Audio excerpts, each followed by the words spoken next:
Hey my loves, இன்னைக்கு நம்ம 2026ல வெளியான சிஸ்டம் அப்படின்ற ஒரு பாலிவுட் படத்தை பத்தி தாங்க பார்க்க போறோம். இந்த படம் ஒரு தரமான மற்றும் தாறுமாறான கிரைம் த்ரில்லர் படங்க. இந்த படத்தோட ஒன்லைனர் என்னன்னா, நேஹா அப்படின்ற ஒரு பொண்ணு அட்வொகேட்டா ஜாயின் பண்றாங்க. அவங்க பப்ளிக் ப்ராசிக்யூட்டரா இருந்து வாதாட ஆரம்பிக்கிறாங்க. அவங்க இந்த ஃபீல்டுக்கு புதுசு அப்படின்றதுனாலையும் போதுமான எக்ஸ்பீரியன்ஸ் இல்லாதனாலையும் குற்றவாளியை கோர்ட்ல காமிச்சு கொடுக்கறதுல கொஞ்சம் திணறாங்க, சிரமப்படுறாங்க. அதே கோர்ட்ல தான் நம்ம ஹீரோயின் டைப் ரைட்டரா ஒர்க் பண்ணிட்டு இருக்காங்க. ஒரு நாள் யதார்த்தமா இவங்க ரெண்டு பேரும் மீட் பண்ணும்போது நம்ம ஹீரோயின் அவங்களோட எக்ஸ்பீரியன்ஸ்ல ஒரு ஐடியாவை கொடுக்குறாங்க. அந்த ஐடியாவை நேஹா ட்ரை பண்ணி பார்க்கும்போது அது கோர்ட்ல ஒர்க் அவுட் ஆயிருதுங்க. நேகா வாதாடினதுக்கு சாதகமா தீர்ப்பும் கிடைச்சிருது.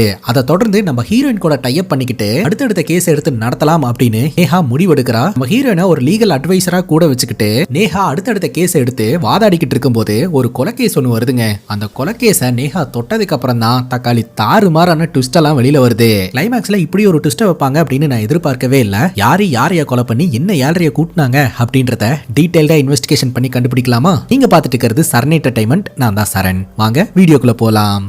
ஒருத்தன் குற்றம் செஞ்சிருக்கிறானா செய்யலையா அப்படின்றது கோர்ட்டுக்கு முக்கியம் கிடையாது. குற்றம் நிரூபிக்கப்பட்டா அவன் குற்றவாளி, குற்றம் நிரூபிக்கப்படல அப்படின்னா நிரபராதி. படத்தோட ஸ்டார்டிங் சீன்ல ஜெயில இருக்கக்கூடிய ஒரு கைதியை காட்டுறாங்க. இந்த கைதியை மீட் பண்றதுக்காக ஒரு அட்வொகேட் வந்திருக்காரு. அவர்கிட்ட இந்த கைதி என்ன சொல்றாருன்னா, நான் எந்த தப்புமே செய்யல, நான் செய்யாத தப்புக்கு தான் இங்க ஜெயில இருந்துகிட்டு இருக்கேன். உங்களுக்கே தெரியும் நான் என்னோட வேலையை மட்டும் தான் செஞ்சேன் அப்படின்னு சொல்ல, நீ ஒன்னும் கவலைப்படாதப்பா, நம்ம ஹைகோர்ட்ல அப்பீல் பண்ணலாம், உன்னோட நம்பிக்கையை மட்டும் விட்டுறாத அப்படின்னு சொல்ல, எப்படி சார் என்னால முடியும், என்கிட்ட தான் அந்த அளவுக்கு பணம் இல்லையே, நிலைமை கைமீறி போயிடுச்சு, நம்ம கையில ஒண்ணுமே இல்ல, எல்லாம் முடிஞ்சு போச்சு அப்படின்னு சொல்லிட்டு அந்த கைதி ஜெயிலுக்குள்ள போறாருங்க. கொஞ்ச நேரத்துக்கு அப்புறம் அந்த கைதி ஜெயிலுக்குள்ளேயே தூக்கிட்டு தற்கொலை பண்ணி இறந்து போறாருங்க.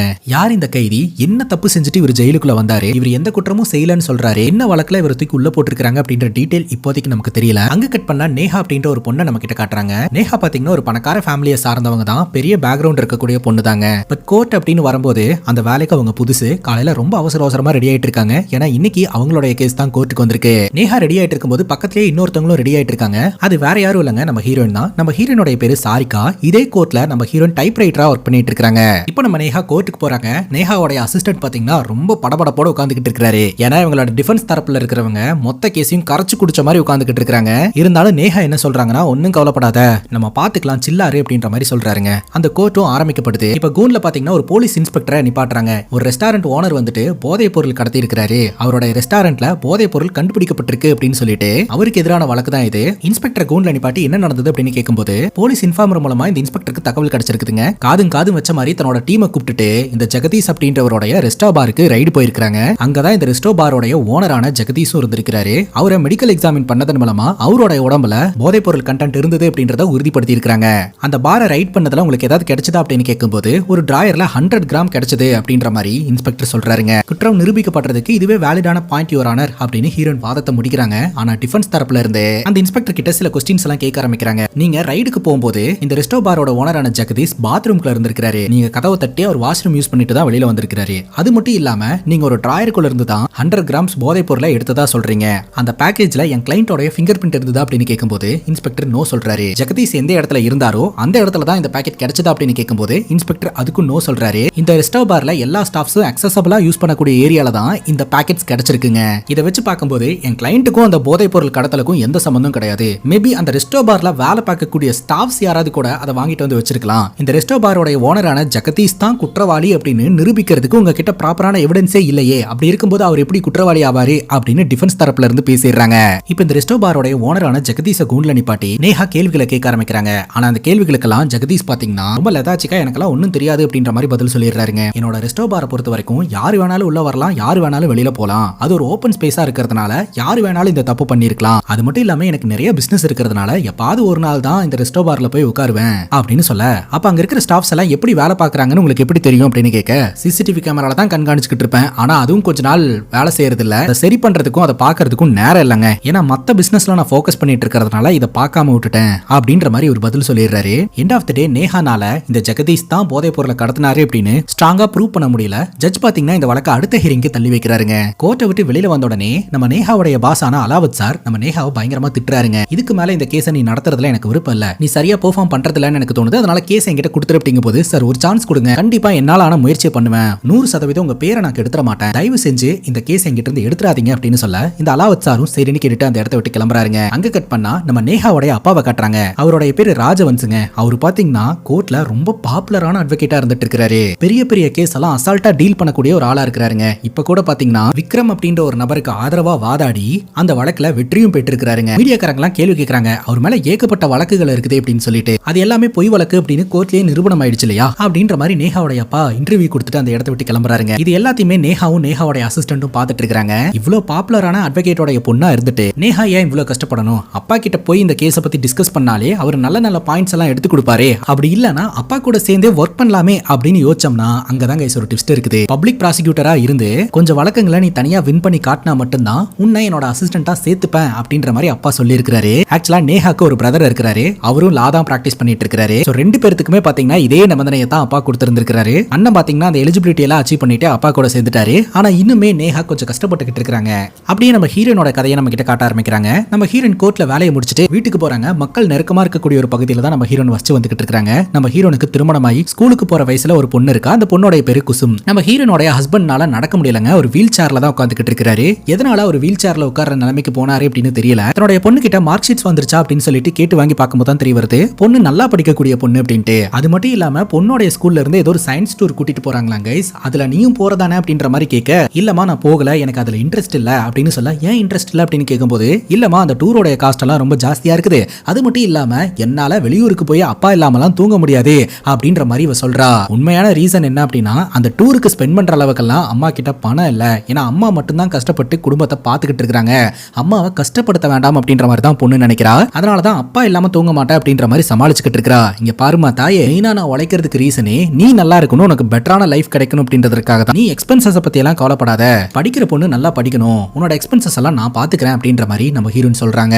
இப்ப நேஹா வீட்டுக்கு போனா வீடே செலிப்ரேஷன் கோலமா இருந்துகிட்டு இருக்குது. நேஹாவுடைய அப்பா இந்த விக்ரம் அப்படின்ற கிளையண்ட்டை வின் பண்ண வச்சிட்டார் இல்லையா, அதற்கான பார்ட்டி தான் கைஸ் நடந்துட்டு இருக்கு. அந்த பார்ட்டில நிறைய பேர் கலந்துருக்காங்க. அப்ப நேஹா கிட்ட ஒரு நபர் வந்து பேச ஆரம்பிக்கிறாரு. அந்த நபர் வேற யாரும் கிடையாது, நேஹாவுடைய பாய் ஃப்ரெண்ட் தான். நேஹாவோட பாய் ஃப்ரெண்ட் பாத்தீங்கன்னா தன்னுடைய அப்பா கிட்ட தான் கைஸ் வேலை பார்த்துக்கிட்டு இருக்காரு. இப்ப நேஹாவுடைய அப்பா கிட்ட வாழ்த்துக்கள் சொல்ல, நீ உன்னோட கேஸ்ல ஜெயிக்கிறதுக்கு வாழ்த்துக்கள் அப்படின்றாரு. இது என்னப்பா புதுசா ரிவர்ஸ் நெப்போட்டிசமா, உங்க பொண்ணு அப்படின்றதுனால தான் நான் தனியா இப்படி கஷ்டப்படுறேன்னா அப்படின்னு கேட்க, என் பொண்ணு அப்படின்றதுனால எல்லாம் ஈஸியாவும் கிடைச்சிடக்கூடாது இல்லையா, பார்ட்னர் ஆகிறதுக்கு முன்னாடி சொந்த காலையும் கொஞ்சம் நிக்கணும் இல்லையா, அதனால தான் சில கேசஸ் ஜெயிச்சுட்டு வா அப்படின்ற மாதிரி சொல்லியிருக்கேன். ஒண்ணு இல்ல, நீ ஒரு 10 கேஸ் ஜெயிச்சுட்டு வா, உன்னை நான் சேர்த்துக்கிறேன் அப்படின்னு சொல்ல, கரெக்டா நம்ம நேஹாவுடைய அண்ணா வராருங்க. என்ன சிஸ்டர், கேஸ் எல்லாம் எடுத்து வாதாடிட்டு இருக்கிற போல, உன்னால இந்த கேஸ்லயும் ஜெயிக்க முடியாது போல அப்படின்னு நெகட்டிவா பேச வராரு. அப்பா பாத்தீங்கன்னா அவர் அந்த இடத்துல இருந்து கூட்டிட்டு போறாரு. இப்ப அந்த பார்ட்டில விக்ரம் அப்படின்ற கிளையண்ட் சரக்கு அடிக்கும் போது அதுல ஐஸ் நிறைய ஆயிடுச்சு அப்படின்னு சொல்லிட்டு அங்க இருக்கிற ஒரு ஆளை திட்டிக்கிட்டு இருக்காருங்க. உடனே அந்த கிளாஸ் அங்க வேலை பார்க்கறவர் வாங்குறாரு, ஒரு கவர்க்குள்ள போட்டு எடுத்து வைக்கிற மாதிரியும் நம்ம கிட்ட காட்டுறாங்க.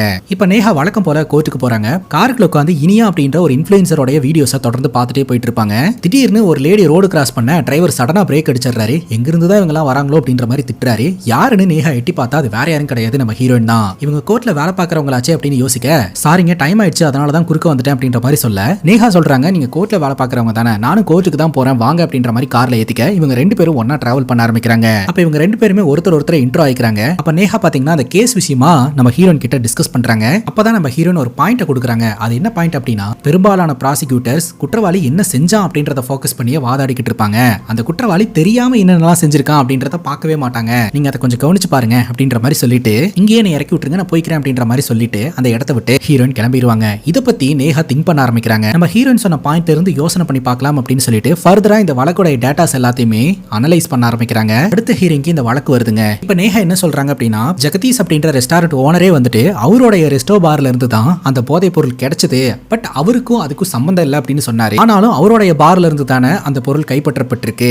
மேபி ஸ்டாஃப்ஸ் யாராவது அதை கொண்டு வந்திருப்பாங்க அப்படின்னு அவர் வாயாலேயே சொன்னாரு. சரி யார் இதை செஞ்சிருப்பான்னு செக் பண்ணலான்னு பார்த்தா சிசிடிவி கேமராவும் ரொம்ப நாளா ஒர்க் பண்ணல அப்படின்ற மாதிரி சொன்னாரு. பட் சட்டப்படி இது குற்றம் தான். செக்ஷன் 66ல என்ன எழுதி இருக்கு அப்படின்னா, ஒருத்தங்களுடைய கம்பெனிலயோ ரெஸ்டாரண்ட்லயோ குற்றம் அப்படின்னு ஒரு விஷயம் நடந்தது அப்படின்னா, அந்த குற்றம் வந்து அந்த இடத்துடைய ஓனரோடைய அஜாக்கிரதையினால தான் நடந்தது அப்படின்னு கூட கேஸ் போட முடியும். இவர் தான் சொல்லிட்டாரு, சிசிடிவி கேமரா ரெடி பண்றதுக்கு நேரம் இல்ல, நான் அந்த இடத்துல போய் சரியா பார்க்க மாட்டேன் அப்படின்ட்டு, இவருடைய அஜாக்கிரதையினால தான் அங்க தப்பு நடந்திருக்கு அப்படின்றத இதன் மூலமாவே ப்ரூவ் ஆகுது அப்படின்னு சொல்லிட்டு அவங்களோட ஃபைனல் ஆர்குமெண்ட்டை முடிக்கிறாங்க. சோ டிஃபென்ஸ் தரப்புல இருந்து ஏதாவது பேசுவாங்கன்னு பார்த்தா அவங்க என்ன பேசுறதுனே தெரியாம சைலண்டா உட்காருவாங்க. இப்ப ஆதாரத்தோட குற்றம் நிரூபிக்கப்படுது. 10 ஆண்டு சிறை தண்டனையும் 2 லட்சம் ரூபாய் அபராதமும் பாத்தீங்கன்னா குற்றவாளி கட்டணம் அப்படின்னு சொல்லிட்டு கோர்ட் தீர்ப்பளிக்குதுங்க. இந்த வழக்குல நேஹா வின் பண்றாங்க. இந்த வழக்குல நேஹா வின் பண்ணதற்கு மெயின் ரீசனே நம்ம ஹீரோயின் தான். உடனே ஹீரோனை மீட் பண்ணி தேங்க்ஸ் சொல்றாங்க. அதுக்கு ஹீரோயின் என்ன சொல்றாங்க அப்படின்னா, தேங்க்ஸா ஒரு டீ வாங்கி கொடுத்து கூட சொல்லலாமே, ஆனா இப்ப எனக்கு டைம் இல்ல, வீட்டுக்கு போகணும் அப்படின்ற மாதிரி சொல்லிட்டு அவசர அவசரமா ரெடி ஆயிட்டு இருக்காங்க. அந்த இடத்துக்கு ஒரு ரிப்போர்ட்டர் வர்றாருங்க. அந்த ரிப்போர்ட்டர் பாத்தீங்கன்னா நியூஸை வெளியிடுறதுக்காக கோர்ட் சம்பந்தப்பட்ட டீடைல்ஸ் எல்லாத்தையுமே நம்ம ஹீரோயின் கொடுப்பாங்க. சோ அதுக்கு பாத்தீங்கன்னா அந்த ரிப்போர்ட்டர் ஹீரோனுக்கு பணம் கொடுப்பாருங்க. இது நம்ம ஹீரோனுக்கு சைடு இன்கம் மாதிரி இருந்துகிட்டு இருக்கும். அந்த ரிப்போர்ட்டர் பாத்தீங்கன்னா நம்ம நேஹா கிட்டையும் இன்ட்ரோ எல்லாம் ஆயிக்கிறாரு. ராத்திரி நேஹா தன்னோட ஃபேமிலியோட ஒண்ணா உட்காந்து டின்னர் சாப்பிடும் போது அண்ணன் நேஹாவை பாராட்டுற மாதிரி அப்பாவோட பேரு கோர்ட் முழுக்க பரவி இருக்கு இல்லையா, அதனாலதான் நீ ஜெயிச்ச அப்படின்ற மாதிரி பேசுறாருங்க. நேஹாக்கு கடுப்பு தான் ஆகுது. ஆனா அப்பா என்ன சொல்றாரு அப்படின்னா, அப்படியெல்லாம் ஒண்ணும் கிடையாது, இவ ப்ராப்பரா தான் வின் பண்ணிருக்கா. அது மட்டும் இல்லாம நிறைய பேர் இந்த கேஸ்ல நீ எப்படி வாதாடின, இந்த மாதிரியான டாக்டிக்ஸ் எல்லாம் யூஸ் பண்ணன அப்படின்னு உன்னை பத்தி பெருமையா பேசினாங்க. அதை கேட்கும்போது ரொம்ப சந்தோஷமா இருந்தது. இதே மாதிரி பெர்ஃபார்ம் பண்ணு, சீக்கிரமாவே அடுத்து 9 கேஸ் நீ ஜெயிச்சிடலாம், அதுக்கப்புறம் நீ என்கிட்ட வந்து ஜாயின் பண்ணிக்கலாம் அப்படின்ற மாதிரி அப்பா சொல்றாருங்க. அடுத்த நாள் நேஹா நம்ம ஹீரோனை மீட் பண்றதுக்காக போறாங்க. அதான் ஹீரோயின் ட்ரீட் கேட்டிருந்தாங்க இல்லையா, அதனால ஒரு காஃபி ஷாப்புக்கு போறாங்க. அங்க வச்சு நம்ம நேஹா கேக்குறாங்க, எப்படி உங்களால வந்துட்டு இந்த ஒரு பாயிண்ட் எனக்கு சொல்ல முடிஞ்சது அப்படின்னு கேட்கும்போது, ஆக்சுவலா நான் கோர்ட்ல வேலை பார்க்கறதுனால பெரிய பெரிய லாயர்ஸ் வந்துட்டு எப்படி ஆர்கியூ பண்ணுவாங்க அப்படின்றது எல்லாத்தையும் பார்த்திருக்கேன். அதை வச்சு ஒரு பாயிண்ட சொன்னேன். அந்த பாயிண்ட் நீங்க வின் பண்றதுக்கு சாதகமா அமைஞ்சிருச்சு அப்படின்னு சொல்ல, அப்பதான் நேஹா ஒரு யோசனை பண்றாங்க. நமக்கு லா தெரியும், ஆனா ப்ராப்பரான எக்ஸ்பீரியன்ஸ் இல்ல. பட் நம்ம ஹீரோனுக்கு கோர்ட்ல வேலை பார்த்து பயங்கரமான எக்ஸ்பீரியன்ஸ் இருக்குது. அதனால நேஹா பாத்தீங்கன்னா அடுத்து ஒரு கேஸுக்கும் நான் 10,000 ரூபாய் உங்களுக்கு பணம் தரேன். சோ நீங்க என் கூட சேர்ந்து ஒர்க் பண்றீங்களா, எனக்கு உங்களோட எக்ஸ்பீரியன்ஸ்ல சில வேலிடான பாயிண்ட்ஸ் கொடுங்க அப்படின்ற மாதிரி சொல்ல, நம்ம ஹீரோயின் யோசனை பண்ண ஆரம்பிக்கிறாங்க. அப்ப நேஹா சொல்றாங்க, நீதியை தான் விலை கொடுத்து வாங்க கூடாது, பட் உங்களோட எக்ஸ்பீரியன்ஸை நான் வாங்கிக்கணும் அப்படின்னு நினைக்கிறேன். நீங்க எனக்கு உதவி செஞ்சீங்கன்னா என்னால அடுத்தடுத்த கேஸை வின் பண்ண முடியும் அப்படின்னு சொல்ல, சரி நான் உங்களுக்கு உதவி செய்யறேன், ஆனா ஒரு கேஸுக்கு எனக்கு 20,000 ரூபாய் பணம் வேணும், ஏன்னா எனக்கு கமிட்மெண்ட் ஜாஸ்தி அப்படின்னு சொல்ல நேஹா அக்செப்ட் பண்ணிக்கிறாங்க. அது மட்டும் இல்லாம இந்த விஷயம் நமக்குள்ளேயே இருக்கணும், நான் உங்களுக்கு உதவி செஞ்சுக்கிட்டு இருக்கிறேன் அப்படின்னு வெளியில தெரிஞ்சதுன்னா கோர்ட்ல என்னோட வேலையே போயிடும் அப்படின்ற மாதிரி சொல்ல, அதை நான் பாத்துக்கிறேன் அப்படின்ற மாதிரி நேஹா சொல்லிடுறாங்க. இப்போ நம்ம ஹீரோ அங்க இருந்து கிளம்பும் போது, என்னாச்சு நீ காஃபி குடிக்கவே இல்லை அப்படிங்கும் போது, இல்ல இந்த காஃபி கசப்பா இருக்கு அப்படின்னு சொல்லிட்டு அந்த இடத்த விட்டு கிளம்பிடுறாங்க. அங்க கட் பண்ணா நேஹா அப்பாவோட கிளைண்டான விக்ரம் இருக்கிறார் இல்லையா, அவரோட வீட்டுக்கு ஒரு இளம்பெண் போற மாதிரியும், அந்த இளம்பெண் அந்த விக்ரம் கூட ஒன்னா இருக்கிற மாதிரியும் யாரோ ஒருத்தங்க ஒளிஞ்சிருந்து வீடியோஸ் போட்டோஸ் எல்லாம் எடுத்துட்டு இருக்காங்க. அது யாரு எதற்காக இதெல்லாம் பண்ணிட்டு இருக்காங்க அப்படின்னு நமக்கு தெரியலங்க. அதே சமயம் நம்ம நேஹா இருக்காங்க இல்லையா, தன்னோட பாய் ஃப்ரெண்ட் கூட கார்லயே ஜாலியா பேசிட்டு ரொமான்ஸ் பண்ணிட்டு லவ் பண்ணிக்கிட்டு இருப்பாங்க. அங்க கட் பண்ணா நமக்கு அதிர்ச்சி தரக்கூடிய இன்னொரு காட்சியும் நம்ம கிட்ட காட்டுறாங்க. அது என்ன அப்படின்னா, படத்தோட ஸ்டார்டிங் சீன்ல கூண்ட்ல நிப்பாட்டி ஒரு இன்ஸ்பெக்டரை நேஹா விசாரணை பண்ணிட்டு இருந்தாங்க இல்லையா, அந்த இன்ஸ்பெக்டர் கூட நம்ம ஹீரோயின் ஒரு அஃபேர்ல இருக்கிற மாதிரி காட்டுறாங்க. இவங்க ரெண்டு பேருமே மேரேஜ் ஆனவங்க தான். ஒருத்தர் அவங்களுடைய பார்ட்னர்ஸை சீட் பண்ணிட்டு ரிலேஷன்ஷிப்ல இருக்கிறது நமக்கு தெரிய வருது. அந்த இன்ஸ்பெக்டர் கூட டைம் ஸ்பெண்ட் பண்ணிட்டு, எனக்கு டைம் ஆயிடுச்சு, வீட்ல என் புருஷன் காத்துக்கிட்டு இருப்பாரு அப்படின்னு சொல்லிட்டு ஹீரோயின் கிளம்புறாங்க. அங்க கட் பண்ணா நேஹா ஒரு புது வழக்கு எடுக்கிறாங்க. அது என்ன வழக்கு அப்படின்னு பாத்தீங்கன்னா, 19 வயசு சிறுமி பிங்கி அப்படின்ற அவங்க ஆண்டி வீட்ல ஸ்டே பண்ணி இருக்காங்க. அந்த பொண்ணை பார்த்தாலே தெரியுதுங்க அந்த பொண்ணுக்கு 19 வயசுலாம் இருக்காது அப்படின்ட்டு. அந்த பொண்ணு செக்ஷுவல் அபியூஸ்க்கு உள்ளாக்கப்பட்டு இருக்கா அப்படின்றத தெரிஞ்சுக்கிட்ட நேஹா அந்த பொண்ணு கிட்ட பேசுறதுக்காக போனா, அந்த பொண்ணு எதுவுமே சொல்ல மாட்டேன்றா. ஆனா ஒரு கட்டத்துக்கு மேல பஸ்ட் அவுட் ஆயிட்டு, தயவு செஞ்சு நீங்க இருந்து காப்பாத்துங்கக்கா, இங்க இருந்து என்ன எப்படியாவது வெளியில கூட்டிட்டு போயிருங்கக்கா அப்படின்றத மட்டும் சொல்றா. அப்ப அந்த பொண்ணு இங்க ஏதோ ஒரு வேதனை அனுபவிச்சுக்கிட்டு இருக்கா அப்படின்றத நேஹா கண்டுபிடிக்கிறாங்க. உடனடியா நம்ம ஹீரோனுக்கு போன் போட்டு நம்ம மீட் பண்ணணும் அப்படின்னு சொல்லிட்டு நேஹாவோட வீட்ல வச்சு இவங்க மீட் பண்றாங்க. நம்ம ஹீரோனுக்கு டீ கொடுக்கும்போது, இல்லங்க டீ வேண்டாம் அப்படின்ற மாதிரி சொல்றாங்க. காஃபி ஷாப்ல இருக்கிற லாட்டி கிடையாது, இது நார்மல் டீ தான், தாராளமா குடிக்கலாம் அப்படின்னு சொல்ல நம்ம ஹீரோனும் ஸ்மைல் பண்றாங்க. இந்த வழக்கு சம்பந்தமா இவங்க ரெண்டு பேரும் டிஸ்கஸ் பண்ண ஆரம்பிக்கிறாங்க. பிரமோத் மிஸ்ரா அப்படின்றவரு அந்த பொண்ணு கூட பிசிக்கல் ரிலேஷன்ஷிப்ல இருந்தாரு அப்படின்னு சொல்லிட்டு தான் இந்த வழக்கு வந்து கோர்ட்டுக்கு வந்திருக்குதுங்க. ஆனா டிஃபென்ஸ் தரப்புல இருந்து என்ன சொல்றாங்க அப்படின்னா, அப்படியே இவங்க ரெண்டு பேரும் ஒண்ணா இருந்ததுல என்ன தப்பு இருக்கு, இவங்க ரெண்டு பேரும் அடல்ட்ஸ் தானே, அது அவங்களுடைய பிரைவேட் மேட்டர், அதையே நம்ம கோர்ட்டுக்கு எடுத்துட்டு வரணும் அப்படின்ற மாதிரி வாதாடுறாரு. அது மட்டும் இல்லாம இந்த டிஃபென்ஸ் தரப்புல இருந்து என்ன சொல்றாரு அப்படின்னா, இவங்க ரெண்டு பேரும் ஒண்ணா இருந்ததா சொல்லப்பட்ட அந்த வீடு வந்து அந்த பொண்ணோட அத்தை பிங்கியோட பேர்ல இருக்குது, அது ஹோட்டல்லாம் கிடையாது. சோ அந்த வீட்ல இவங்க ரெண்டு பேரும் ஒரு ரூம்குள்ள இருந்திருக்காங்க. அந்த ரூம்குள்ள அவங்க டிவி பார்த்திருக்கலாம், கேம்ஸ் விளையாடி இருக்கலாம், என்ன வேணாலும் நடந்திருக்கலாம். அது ரூம்குள்ள நடந்த விஷயம். இவங்க பிசிக்கல்ல தான் இருந்தாங்க அப்படின்றதுக்கும் எந்த ஒரு எவிடன்ஸும் கிடையாது. சும்மா ஒரு இடத்துல ரேண்டமா ரைடு போயிட்டு இவர் குற்ற சம்பவத்துல ஈடுபட்டாருன்னு அரெஸ்ட் பண்றதுல எந்த ஒரு நியாயமும் கிடையாது அப்படின்ற மாதிரி டிஃபென்ஸ் தரப்புல சொல்றாருங்க. இப்போ நம்ம ஹீரோனோட வீட்டுக்கு நேஹா வராங்க. வீட்ல இருக்கக்கூடிய எல்லாருமே இன்ட்ரோ பண்ணி வைக்கிறாங்க.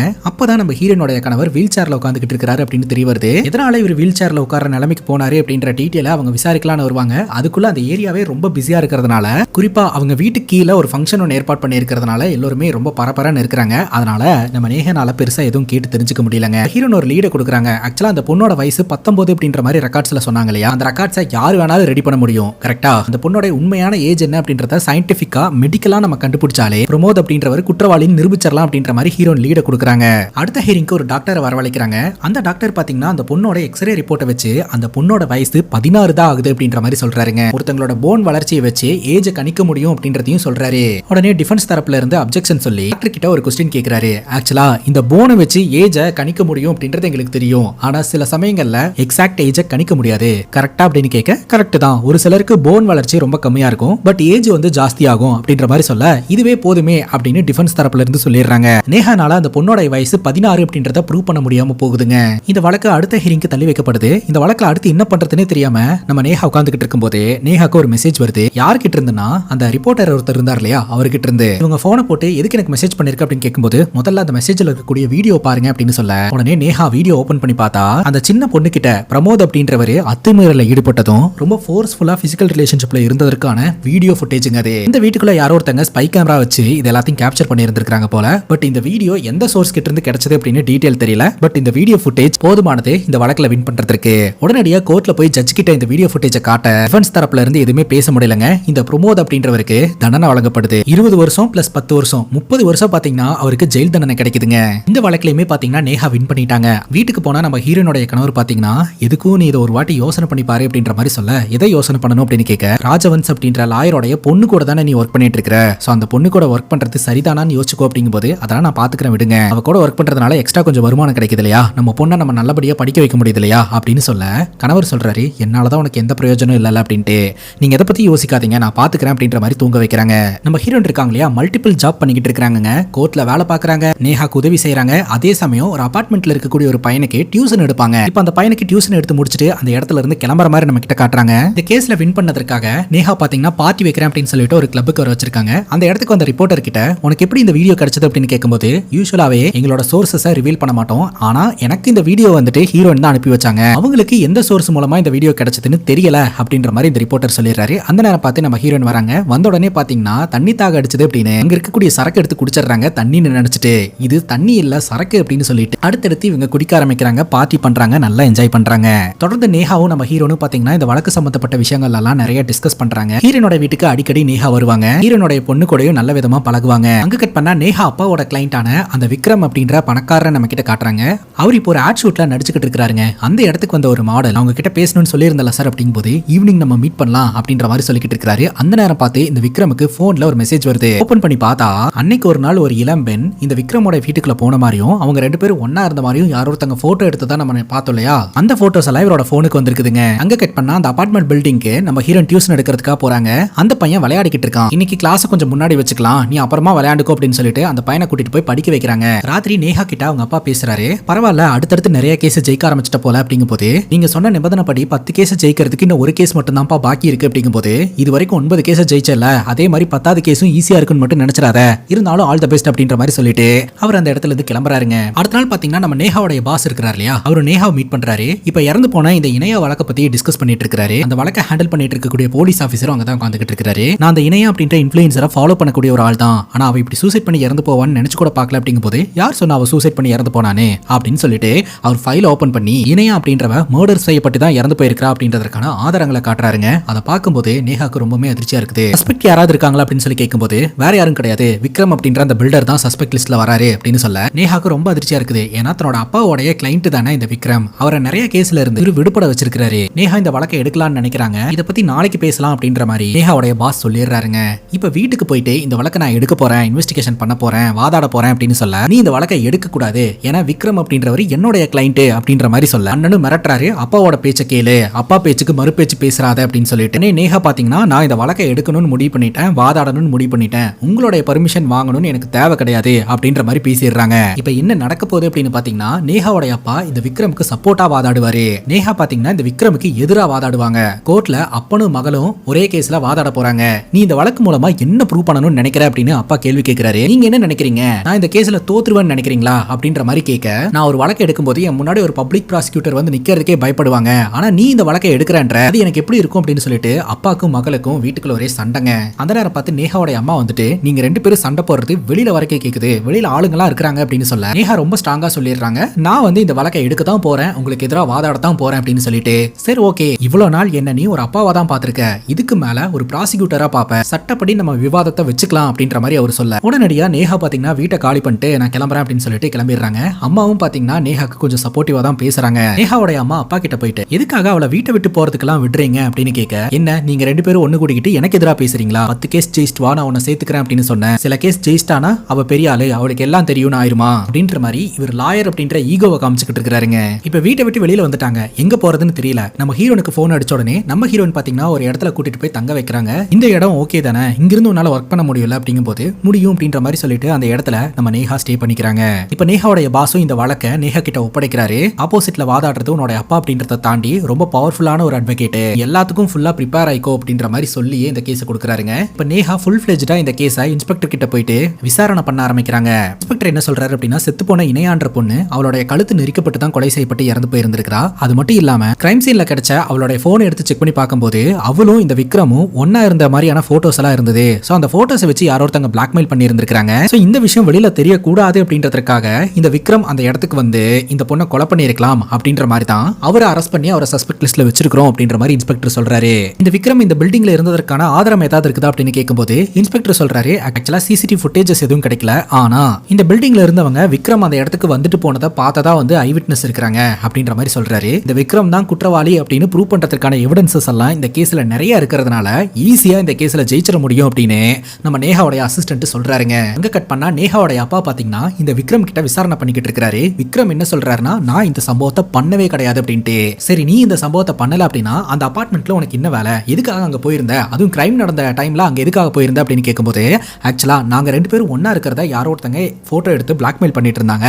பிளாக்மெயில் பண்ணிட்டு இருந்தவங்க பணத்தை எடுத்துட்டு இந்த அபார்ட்மெண்டோட டெரஸ்க்கு வர சொல்லியிருந்தாங்க.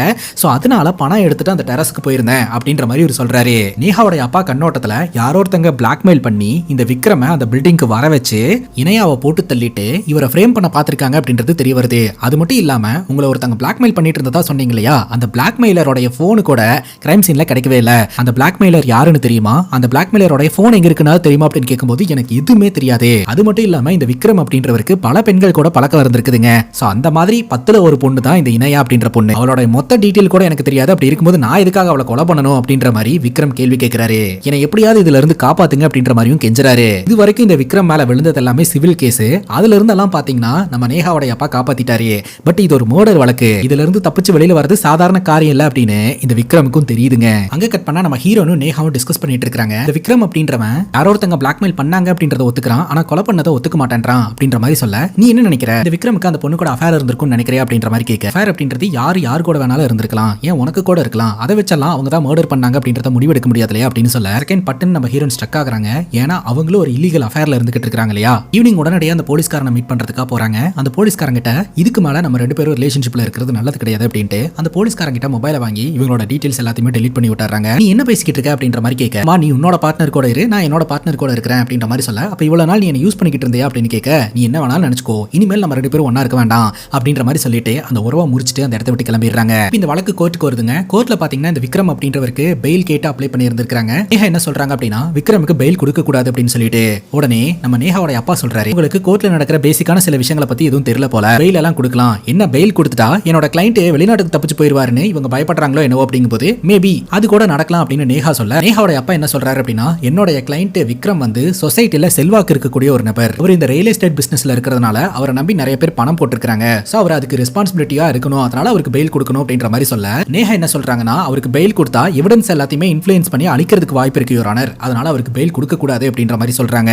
ரெண்டு தரப்புலயுமே ஆர்குமெண்ட் நடக்குது. ஆனா ஜட்ஜ் என்ன சொல்றாங்க அப்படின்னா, 2 லட்சம் ரூபாய் பெயில் தொகையா கட்டி விக்ரமுக்கு பெயில் கொடுத்துறணும், அதே சமயம் பாஸ்போர்ட்டையுமே பாத்தீங்கன்னா நீங்க கொண்டாந்து சரண்டர் பண்ணிடணும் அப்படின்ற மாதிரி சொல்லிடுறாங்க. சோ ஃபர்ஸ்ட் ஸ்டெப்லயே பாத்தீங்கன்னா நேஹாவோட அப்பா வின் பண்றாரு. நேஹாக்கு ஒரு மாதிரி சங்கட்டமா இருக்குது. இப்போ நேஹாவோட அப்பா பாத்தீங்கன்னா இந்த பிளாக்மெயிலர் யாரு அப்படின்னு கண்டுபிடிக்கக்கூடிய வேலையை நேஹாவோட பாய் ஃப்ரெண்ட் கிட்ட ஒப்படைச்சிருந்திருப்பாரு. நேஹாவோட பாய் ஃப்ரெண்ட் பாத்தீங்கன்னா அந்த சிம் கார்டை ட்ரேஸ் பண்ணி பார்த்திருந்திருக்காரு. அதை ட்ராக் பண்ண முடியல, ஏன்னா அந்த சிம் கார்டு ஆல்வேஸ் சுவிட்ச் ஆஃப்லயே இருக்குது. சரி, அந்த சிம் கார்டு போட்டிருந்த மொபைலோட IMEI நம்பரை வச்சு அந்த மொபைல்ல வேற ஏதாவது சிம் கார்டு போட்டா பிடிச்சிடலாம்னு சொல்லிட்டு இவர் ட்ரை பண்ணி இருந்திருக்காரு. இதுக்கு முன்னாடி போட்டிருந்த சிம் கார்டு டீடைல்ஸ் வச்சு அந்த நம்பர் யாருன்றத பார்த்தா அந்த நபர் பாத்தீங்கன்னா அந்த மொபைல் 2 வருஷத்துக்கு முன்னாடியே தொலைஞ்சு போயிடுச்சு அப்படின்ற மாதிரி சொல்லிட்டாருங்க. எண்ட் ஆஃப் தி டே இந்த பிளாக்மெயிலர் யாரு அப்படின்றத கண்டுபிடிக்க முடியல. இப்போ நம்ம நேஹாவோட டீம் இனாயா வாழ்ந்த அந்த பிளாட்டுக்கு போறாங்க. இந்த விக்ரம் பாத்தீங்கன்னா எந்த டைம்ல இந்த அபார்ட்மெண்ட்டுக்குள்ள வந்தாரு, எந்த டைம்ல எக்ஸிட் ஆனாரு அப்படின்ற கேமரா ஃபுட்டேஜ் மட்டும் கிடைக்குதுங்க. சோ அதை செக் பண்ணி பார்க்கும்போது கொலை நடந்து முடிஞ்சதுக்கு அப்புறம் இந்த விக்ரம் வெளியில போயிருந்திருக்காருங்க. ரொம்ப ரிலாக்ஸா தான் போயிருக்காரு. சோ அந்த டைம் எல்லாம் கால்குலேட் பண்ணி பார்த்தா கொலை பண்ணவர் இவ்வளவு ரிலாக்ஸா எல்லாம் வெளியில போறதுக்கு வாய்ப்பே கிடையாது அப்படின்ற மாதிரி உங்களுக்கு தெரிய வருது. அந்த அபார்ட்மெண்ட்ல இருக்கக்கூடிய பிளாட்ஸோட ரேட்ஸ் எல்லாம் என்ன வரும் அப்படின்னு சொல்லி செக் பண்ணி பார்த்தா 1 கோடி ரூபாய்க்கு மேல அப்படின்றாங்க. இனாயா அப்படின்றவங்க இன்ஃப்ளூயன்சர், அவங்களுடைய மாத வருமானம் அப்படின்றது கம்மியா தான் இருந்திருக்குது. அப்படி இருக்கும்போது இங்க இருக்கக்கூடிய 1 கோடி ரூபாய் பிளாட்டை எப்படி அவங்களால அஃபோர்ட் பண்ண முடிஞ்சது அப்படின்றது ஒரு கேள்விக்குறியா இருக்குது. அந்த கேள்விக்கான பதிலா இவங்க என்ன நினைக்கிறாங்கன்னா, இவ்வளவு பெரிய ரிச் மேன் விக்ரம கைக்குள்ள போட்டுக்கிட்டதுனால தான் அவங்களால இவ்வளவு பெரிய அமௌண்ட் இருக்கக்கூடிய பிளாட்டை வாங்க முடிஞ்சது அப்படின்ட்டு. ராத்திரி நம்ம ஹீரோனும் நேஹாவும் பாத்தீங்கன்னா இந்த வழக்கை பத்தி டிஸ்கஸ் பண்ணிட்டு இருக்காங்க. இப்ப ஹீரோயின் கேக்குறாங்க உனக்கு நர்வஸா இருக்கு அப்படின்னு சொல்லிட்டு. உண்மையை சொல்ல போனா நர்வஸா தான் இருக்கு அப்படிங்கும்போது நீ எதை பத்தியும் கவலைப்படாத, எல்லாம் நல்லபடியே நடக்கும் அப்படின்ற மாதிரி சொல்லி அனுப்பி வைக்கிறாங்க. அடுத்த நாள் நேஹா கோர்ட்டுக்கு போறாங்க, வாதாட ஆரம்பிக்கிறாங்க. இந்த இணையா அப்படின்ற பொண்ணு சோஷியல் மீடியா இன்ஃப்ளூயன்சர் மட்டும் இல்லாம யூடியூப்ல பாத்தீங்கன்னா நிறைய பெரிய பெரிய ஆளுங்களுடைய ஸ்டோரிஸ் எல்லாம் அப்லோட் பண்ணிக்கிட்டு இருந்திருக்காங்க. அதுல இந்த விக்ரமோடைய அஃபேர்ஸை பத்தியும் போட்டிருந்திருக்காங்க.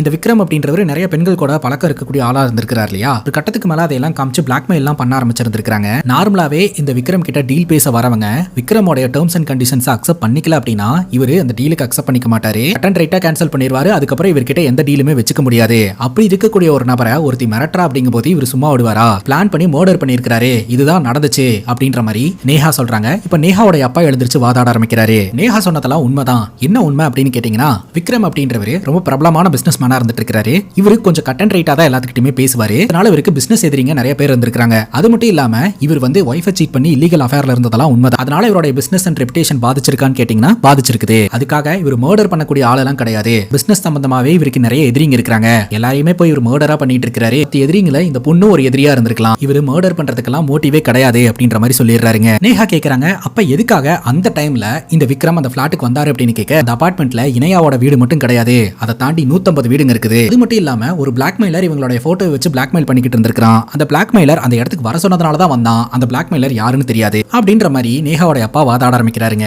போலீஸ் சரியா இந்த வழக்கு இன்வெஸ்டிகேஷன் பண்ணல. புது கோணத்துல இருந்து போலீஸ் இன்ஸ்பெக்டர் இந்த வழக்கை ரீஇன்வெஸ்டிகேஷன் பண்ணணும்னு நான் கேட்டுக்கிறேன் அப்படின்ற மாதிரி நேஹாவோட அப்பா வாதாடுறாருங்க. இப்ப நேஹா இந்த போலீஸ் ஆபீசர் கிட்ட பேசும்போது தான் இவங்களுக்கு ஒரு பாயிண்ட் கிடைக்குது. ஆக்சுவலா இந்த பொண்ணோட வருமானம் ரொம்ப கம்மியா இருக்கும்போது 1 கோடி ரூபாய் வர்த்து இருக்கக்கூடிய இந்த பிளாட் எப்படி அந்த பொண்ணுக்கு கிடைச்சது? இந்த பிளாட்டை கிஃப்ட் பண்ணது விக்ரம் அப்படின்னு தெரிய வருது. இந்த விக்ரம் எதுக்காக அந்த இன்ஃப்ளூயன்சர் பொண்ணுக்கு 1 கோடி ரூபாய் வர்த்துள்ள பிளாட்டை கிஃப்ட் பண்ணணும் அப்படின்னு பார்த்தா இன்ஸ்பெக்டர் சொல்றாரு உங்களுக்கு ட்விஸ்டர் பார் பத்தின இன்ஃபர்மேஷன் தெரியுமா அப்படின்ட்டு. அது என்ன அப்படின்னு சொல்லிட்டு நம்ம நேஹா போயிட்டு விசாரணை பண்ண ஆரம்பிக்கிறாங்க. அது ஏதோ ஒரு தீ விபத்தை பத்தின இன்ஃபர்மேஷன் மாதிரி இருக்குதுங்க. அதை பத்தி எல்லாம் நம்ம நேஹா ரீட் பண்ண ஆரம்பிக்கிறாங்க. அந்த நேரம் பார்த்து வீட்டுக்கு நேஹாவோட பாய் ஃப்ரெண்ட் வராரு. என்ன சர்ப்ரைஸா என்ன பார்க்க வந்திருக்கு அப்படின்னு சொல்லி கேட்க இவங்க 2 பேரும் லவ் பண்ண ஆரம்பிக்கிறாங்க. ராத்திரி 2 பேரும் ஒன்னாவும் இருக்காங்க. அடுத்த நாள் காலையில நேஹா எழுந்திருக்கும் போது நேஹாவோட பாய் ஃப்ரெண்ட் வேகமா அந்த இடத்துல இருந்து கிளம்புறாருங்க. அப்பதான் தெரிய வருது நேஹா இது வரைக்கும் இன்வெஸ்டிகேஷன் பண்ணி சேகரிச்சிருக்கிற எவிடன்ஸ் எல்லாம் பாக்குறதுக்காக தான் பாய் ஃப்ரெண்ட் வந்திருக்காரு. அதுவும் அவங்க அப்பா சொல்லி தான் வந்திருக்காரு. எங்க அப்பா சொல்றாரு நீ இந்த மாதிரிலாம் பண்றது ரொம்ப ஓவரா இருக்கு, தப்பா இருக்கு அப்படின்ற மாதிரி நேஹா சத்தம் போடுறாங்க. இருந்தாலும் பாய் ஃப்ரெண்ட் அங்கிருந்து போயிடுறாருங்க. நேஹாக்கு ரொம்ப அப்செட் ஆயிருது. அடுத்த ஹியரிங்க்கு இந்த வழக்கு வருதுங்க. இந்த வழக்குல நேஹாவோட அப்பா என்ன சொல்றாரு அப்படின்னா ஃபர்ஸ்ட் ஆஃப் ஆல் இந்த பிளாக்மெயிலர் யாரு அப்படின்றத நாங்க இன்வெஸ்டிகேஷன் பண்ண ஆரம்பிச்சோம். இந்த பிளாக்மெயிலர் எந்த லொகேஷன்ல இருந்து கண்டினியூஸா கால் பண்ணிக்கிட்டு இருந்தாரு அப்படின்னு செக் பண்ணி பார்க்கும்போது அது இணையா இருக்கக்கூடிய லொகேஷனை தான் காட்டுது. எங்களோட யூகம் என்ன அப்படின்னா இந்த இணையா தான் பிளாக்மெயிலரா இருக்க முடியும். இணையா தான் பணத்துக்கு ஆசைப்பட்டு விக்ரம பிளாக்மெயில் பண்ணி இருந்திருக்காங்க. பட் அங்க என்ன நடந்ததுன்னு டீடைலா தெரியல. இணையா மர்டர் செய்யப்பட்டிருக்காங்க. அந்த மர்டர் பழியை தூக்கி எப்படி என் கிளைண்ட் மேல போட முடியும் அப்படின்ற மாதிரி வாதாடுறாருங்க. அது மட்டும் இல்லாம அந்த இன்ஃப்ளூயன்சர் இனியாக்கும் விக்ரமுக்கும் எந்த ஒரு தொடர்புமே கிடையாது அப்படின்ற மாதிரி தான் கைஸ் வாதாடிக்கிட்டு இருக்காரு. உடனே நம்ம நேஹா இருக்காங்க இல்லையா, அவங்க 2 பேருக்கும் தொடர்பு இருந்தது, அதற்கான ஆதாரத்தை உங்ககிட்ட சப்மிட் பண்றேன் பாருங்க அப்படின்ற மாதிரி சொல்ல அது என்ன ஆதாரம்னு பாத்தீங்கன்னா 9 வருஷத்துக்கு முன்னாடி இவருக்கு சொந்தமான ட்விஸ்டட் பார்ல தீ விபத்து ஏற்பட்டு கேஸ் ஆயிருந்திருக்குதுங்க. அந்த கேஸ்ல கீ விட்னஸா இந்த இணையா அப்படின்ற பொண்ணு வந்து சாட்சி சொல்லிட்டு போயிருந்திருக்கிறா. சாட்சி சொன்னதற்காக கிஃப்டா 1 கோடி ரூபாய் மதிப்புள்ள வீட்டை இவர் பிரசன்ட் பண்ணி இருந்திருக்காருங்க. ஒரு சாதாரண ஆள்னால கண்டிப்பா அந்த இடத்துல வீடெல்லாம் வாங்க முடியாது. அது மட்டும் இல்லாம இணையாவுடைய பேங்க் அக்கவுண்ட்ல மொத்தமாவே 3 லட்சம் ரூபாய் தான் இருக்குது. 3 லட்சம் ரூபாய் பணம் இருக்கக்கூடிய ஒருத்தங்க லக்ஸூரியஸான அந்த வீட்டை வாங்குறதுக்கு வாய்ப்பு ரொம்ப கம்மி அப்படின்ற மாதிரி சொல்லி இதை ப்ரூவ் பண்றாங்க. 2 தரப்புலயுமே ரொம்ப ஸ்ட்ராங்கா ஆர்குமெண்ட் நடக்குது. இந்த வழக்கு அடுத்த ஹியரிங்க்கு தள்ளி வைக்கப்படுதுங்க. இப்போ நம்ம நேஹா இருக்காங்க இல்லையா, அந்த ட்விஸ்டட் பார்ல தீ விபத்து ஏற்பட்டுச்சு இல்லையா, அந்த பாரை பத்தின டீடைல்ஸ் எல்லாத்தையுமே செக் பண்ணி பார்த்துட்டு இருக்காங்க. அப்பதான் தெரிய வருது இது வரைக்கும் இவங்க 9 கேஸை சால்வ் பண்ணியிருந்தாங்க இல்லையா, அந்த 9 கேஸ்லயுமே இன்வால்வ் ஆன அந்த 9 குற்றவாளிகளுமே பாத்தீங்கன்னா அந்த பாருக்கு சம்பந்தப்பட்ட ஆட்களாவே இருந்துட்டு இருக்காங்க. எப்படி இவங்க எல்லாருமே என்கிட்டயே வராங்க, கோஇன்சிடென்ட்டா இல்ல இன்னும் ஒன்னு தப்பா இருக்கு அப்படின்ற மாதிரி நேஹா யோசனை பண்ண ஆரம்பிக்கிறாங்க. இதை பத்தி நம்ம ஹீரோயின் கிட்ட டிஸ்கஸ் பண்ணும்போது நீ அதை இதையும் திங்க் பண்ணிட்டு இருக்காத, இதெல்லாம் விட்டுட்டு கேஸ்ல ஃபோக்கஸ் பண்ற வழியா பாரு அப்படின்ற மாதிரி சொல்லிடுறாங்க.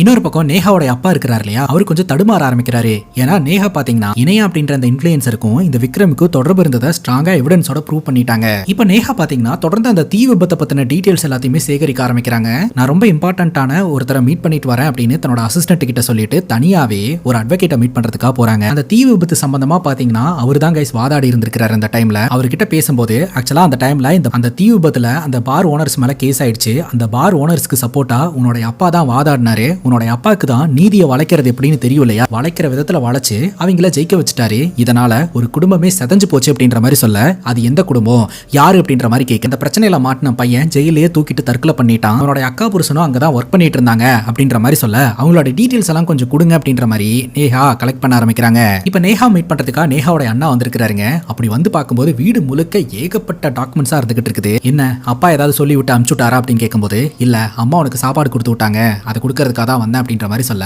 அம்மாவோட சாப்பாடு சாப்பிட்டு ரொம்ப நாள் ஆச்சு அப்படின்னு சொல்லிட்டு ரொம்ப ஆசைப்பட்டு நம்ம நேஹாவும் சாப்பிட ஆரம்பிக்கிறாங்க. அந்த டைம்ல ஃபைல்ஸ் எல்லாத்தையுமே புரட்டி போட்டு பாத்துக்கிட்டு இருப்பாருங்க அண்ணன். அதே சமயம் டப்பாவை கொடுத்துரு, அம்மாக்கு டப்பானா எவ்வளவு இஷ்டம்னு தெரியும்ல அப்படின்ற மாதிரி சொல்ல, சரின்னு கேட்டுட்டு நம்ம நேஹாவும் சாப்பிட்டுட்டு டப்பாவை திருப்பி கொடுக்குறாங்க. அப்ப நேஹாவோட அண்ணா சொல்றாரு, ஒரு உண்மையை சொல்லவா, எனக்கு உன்னை பார்க்கும்போது ரொம்ப பொறாமையா இருக்குது. அப்பாவை எதிர்க்கிறதுக்கு ஊர்ல யாருமே இல்ல, ஏன் நான் கூட எதிர்க்கிறதுக்கு பயந்தேன், ஆனா நீ தனியாளா நீ எதிர்த்துக்கிட்டு இருக்கிற, ஆல் தி பெஸ்ட் அப்படின்ற மாதிரி சொல்லிட்டு போவாருங்க. இப்ப இந்த விக்ரம் அப்படின்றவர் தான் குற்றவாளின்னு ப்ரூவ் பண்ணி ஜெயிலுக்கு அனுப்புறதுக்கான டாக்குமெண்ட்ஸ் எல்லாம் கிடைக்குதுங்க. உடனடியா நேஹா இருக்காங்க இல்லையா, ஹீரோனை மீட் பண்றதுக்காக போறாங்க. எல்லா எவிடன்ஸும் கிடைச்சிருச்சல, இனி ப்ரூவ் பண்ணிடலாம்ல அப்படின்ற மாதிரி ஹீரோன் சந்தோஷமா சொல்றாங்க. அதுக்கு முன்னாடி சில விஷயங்கள் நான் பேச வேண்டியது இருக்கு அப்படின்ற மாதிரி சொல்லிட்டு ஹீரோன் கிட்ட பேசுறாங்க.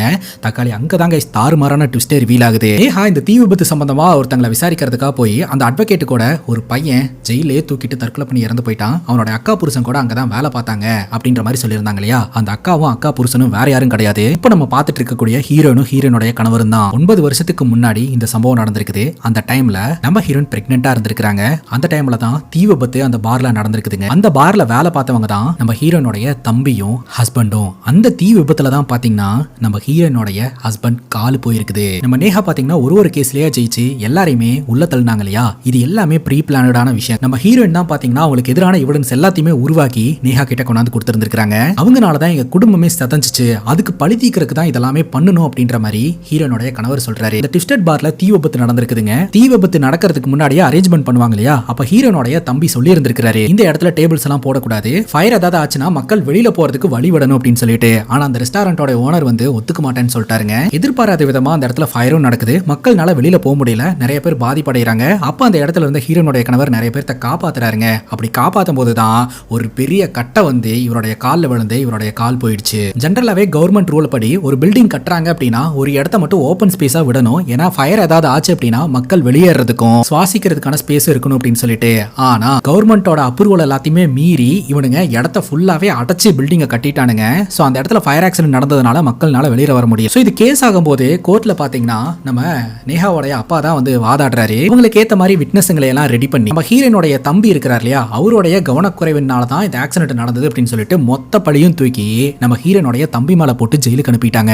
தம்பி ஜெயிலுக்கு போயிட்டாரா, ஹஸ்பண்டுக்கு காலும் போச்சு. நம்ம ஹீரோன் பிரெக்னெண்டா இருக்கிறாங்க. வாழ்க்கை ஒரு செகண்ட்ல தலைகீழா மாறி இருந்துங்க. ஜெயில இருந்த தம்பி மன உளைச்சல் தாங்க முடியாம அங்கேயே இறந்து போயிட்டாரு. அதுக்கப்புறம் நம்ம ஹீரோன் ஒவ்வொருத்தங்களையா ஃபாலோ பண்ணி அவங்க கதையை முடிக்கணும் அப்படின்னு சொல்லிட்டு அவங்களுக்கு எதிரான எவிடன்ஸ் எல்லாத்தையும் சேகரிக்க ஆரம்பிச்சிருந்திருக்காங்க. அவங்கள மாட்டி விடணும் அப்படின்றதுக்காக தான் இந்த இன்ஸ்பெக்டர் கூட பிசிக்கலாவும் இருந்திருக்காங்க. அதே சமயம் இந்த விக்ரமோடைய கேஸ் நேஹா கிட்ட வரணும், நேஹா வாதாடி இந்த விக்ரம உள்ள தள்ளணும் அப்படின்றதுக்காக நேஹாவுடைய பாஸ் கூடயும் இவங்க ரிலேஷன்ஷிப்ல இருந்திருக்காங்க. இதெல்லாம் கேட்கும்போது நம்ம ஹீரோனுடைய ஹஸ்பண்டுக்கே ரொம்ப கஷ்டமா இருக்குதுங்க. வழக்குல வின் பண்ணணும் அப்படின்றதுக்காக யார் கூட வேணாலும் பிசிக்கல்ல இருப்பியா அப்படின்னு நேஹா ஹீரோனை பார்த்து கேட்க, ஹீரோயின் சொல்றாங்க, பணம் இருந்தா பணத்தை கொடுத்து கரெக்ட் பண்ணிருக்கலாம், என்கிட்ட தான் பணம் இல்லையே, என்கிட்ட இருக்கிறத வச்சு தானே சாதிக்க முடியும் அப்படின்ற மாதிரி சொல்லுவாங்க. அது மட்டும் இல்லாம சம்பந்தமே இல்லாம இந்த இணையாவோட கதை எதுக்கு முடிச்சா அப்படின்னு கேட்கும்போது, இணையா தான் பாத்தீங்கன்னா தன்னோட தம்பி தான் குற்றவாளி அப்படின்றதுக்கான ஐ விட்னஸா வந்து சாட்சி சொல்லி இருந்திருக்கா. அதுக்காக தான் இந்த விக்ரம் பாத்தீங்கன்னா வீட கிஃப்டா பிரசன்ட் பண்ணி இருந்திருக்கான். இப்ப நம்ம நேஹா சொல்றாங்க, ஆக்சுவலா அந்த பிளாட்டுக்கு அந்த பையனுக்கு டியூஷன் சொல்லி தரேன் அப்படின்னு சொல்லிட்டு கொஞ்சம் முன்னாடியே போய் இந்த இணையாவை நீ போட்டு தள்ளிட்டு எமர்ஜென்சி எக்ஸிட் வழியா வெளியில வந்திருக்கிற, அந்த இடத்துல சிசிடிவி கேமரா இல்லாதனால நீ இந்த கொலையை பண்ணிருக்கிற அப்படின்ற மாதிரி சொல்ல, நான் தான் இந்த கொலையை பண்ண அப்படின்னு உங்ககிட்ட என்ன ஆதாரம் இருக்குது, ஆதாரம் இல்லாம உன்னால கோர்ட்ல நிரூபிக்க முடியாது அப்படின்ற மாதிரி சொல்ல, பட்டுன்னு நேஹா போனை எடுத்து பிளே பண்றாங்க. இவ்வளவு நேரம் தான் வாயால நம்ம ஹீரோன் பேசியிருப்பாங்க இல்லையா, அதை எல்லாத்தையுமே நேஹா ரெக்கார்ட் பண்ணி வச்சிருக்காங்க. இது எல்லாத்தையுமே கோர்ட்ல கொண்டு போய் சொல்லி தர போறேன், நீ தான் குற்றவாளின்னு ப்ரூவ் பண்ண போறேன் அப்படின்ற மாதிரி சொல்ல, நேஹா சொல்றாங்க, ஆக்சுவலா நான் இந்த விஷயத்துல உன்னை இன்வால்வ் பண்ணக்கூடாதுன்னு தான் நினைச்சேன், ஆனா நீ வாண்டடா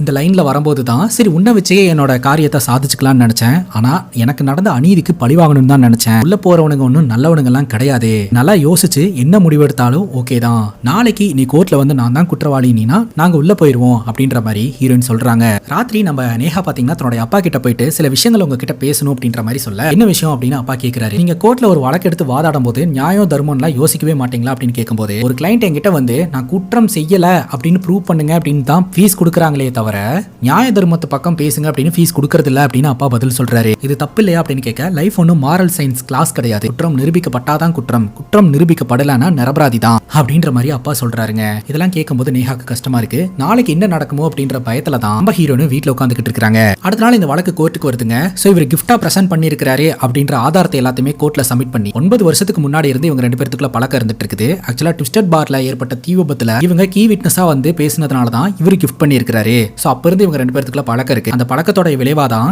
கிரைம் நடந்திருக்கு அப்படின்ற மாதிரி சொல்லிடுறாங்க. அது மட்டும் இல்லாம கிரைம் சீன்ல இருந்து எடுக்கப்பட்ட கிளாஸ்ல வந்துட்டு இந்த விக்ரமோட ஃபிங்கர் பிரிண்ட் இருந்திருக்கு. சோ இதை வச்சு பார்க்கும்போது விக்ரம் அந்த இடத்துக்கு போயிருந்திருக்காரு, கொலையும் பண்ணிருக்காரு அப்படின்ற மாதிரி ப்ரூவ் ஆகுதுங்க. படத்தோட ஸ்டார்டிங் சீன்ல இந்த விக்ரம் யூஸ் பண்ண கிளாஸை கவர்ல போட்டு எடுத்து வச்சிருந்தாங்க இல்லையா? சோ இது எல்லாத்தையுமே எவிடன்ஸா மாத்துறதுக்காக தான் நம்ம ஹீரோயின் பிளான் பண்ணி இருந்திருக்காங்க. கோர்ட்ல வந்து ஹீரோனை போட்டு கொடுத்துருவாங்க அப்படின்ற மாதிரி தான் நம்ம ஹீரோயின் பயந்தாங்க. ஆனா அங்க வந்துட்டு விக்ரமுக்கு எதிராக வாதாடி ஜட்ஜ பாத்தீங்கன்னா விக்ரமுக்கு எதிராகவே தீர்ப்பு சொல்ல வச்சிருவாங்க. அந்த கேஸ்ல நேஹா வின் பண்ணவும் செஞ்சிருவாங்க. கோர்ட்டை விட்டு வெளியில வந்த உடனே நீ ஜெயிச்சதே எனக்கு சந்தோஷமா தான் இருக்கு அப்படின்ற மாதிரி அப்பா சொல்றாரு. அது மட்டும் இல்லாம நான் சொன்ன மாதிரி நீ 10 கேஸை ஜெயிச்சிட்ட, என் கூட சேர்ந்து நீ வேலை பார்க்கலாம் அப்படின்ற மாதிரி சொல்ல நம்ம நேஹா பாத்தீங்கன்னா அப்பா கூட சேர்ந்து ஒர்க் பண்ண மாட்டேன், அடுத்து என்ன பண்ண போறேன்னு எனக்கே தெரியல அப்படின்ற மாதிரி சொல்லிட்டு நம்ம ஹீரோனை மீட் பண்றதுக்காக போறாங்க. நியாயம் வாங்கி கொடுத்ததற்காக ரொம்ப நன்றி அப்படின்ற மாதிரி சொல்ல இதுக்கு பேரு நியாயம் கிடையாது அப்படின்னு நேஹா சொல்றாங்க. அப்புறம் ஏன் நீ என்ன காட்டி கொடுக்கல, என்ன காட்டி கொடுத்துருக்கலாமே அப்படின்ற மாதிரி சொல்ல அப்பதான் நம்ம நேஹா ஒரு விஷயத்த சொல்றாங்க. என்னோட அப்பா செஞ்ச காரியத்துக்கெல்லாம் நான் பயங்கரமா கூனி குறுக்கி போய் நின்றுக்கிறேன். அதே மாதிரி உன்னை காட்டி கொடுத்து நீ ஜெயிலுக்கு போன அப்படின்னா உனக்கு ஒரு பொண்ணு இருத்தி இருக்கா இல்லையா, அவ உன்னை நினைச்சு கூனி குறுக்கி போய் நிப்பா, அவளோட லைஃப் நல்லா இருக்கும் அப்படின்னு தான் நீ ஒவ்வொரு முறையும் கஷ்டப்பட்டு இருக்கிறத நான் கண்ணால பாத்திருக்கேன். அதனால உன் பொண்ணோட லைஃப் நல்லா இருக்கணும், நான் பட்ட கஷ்டம் உன் பொண்ணுக்கு வரக்கூடாது அப்படின்றதுக்காக தான் நான் இந்த மாதிரி பண்ணேன் அப்படின்ற மாதிரி நேஹா சொல்லுவாங்க. நான் என்னோட வாழ்க்கையில நிறைய இழந்துட்டேன், என் தம்பி இழந்துட்டேன், நீ எனக்கு ஒரு நல்ல ஃப்ரெண்டா கிடைச்ச, நீ நியாயத்துக்காக போராட மாட்ட, ஜெயிக்கணும்ன்றதுக்காக மட்டும்தான் போராடுவ அப்படின்னு நினைச்சேன், ஆனா கடைசியில நீ எனக்கு உதவி பண்ணிட்ட, ரொம்ப நன்றி அப்படின்ற மாதிரி ஹீரோயின் சொல்லுவாங்க. இத்தோட இந்த படம் முடியுதுங்க. இந்த படத்தை பத்தி நீங்க என்ன நினைக்கிறீங்க அப்படின்னு உங்களோட கருத்து கமெண்ட் செக்ஷன்ல பதிவு பண்ணுங்க. அண்ட் இதே மாதிரி வேற எதனா படத்தை பத்தி பேசணும் அப்படின்னு நினைச்சாலும் படத்தோட பேரை கமெண்ட் செக்ஷன்ல சொல்லுங்க. இதே மாதிரி வேற ஒரு நல்ல வீடியோல வந்து சந்திக்கிறேன். Love you guys, take care and cheers.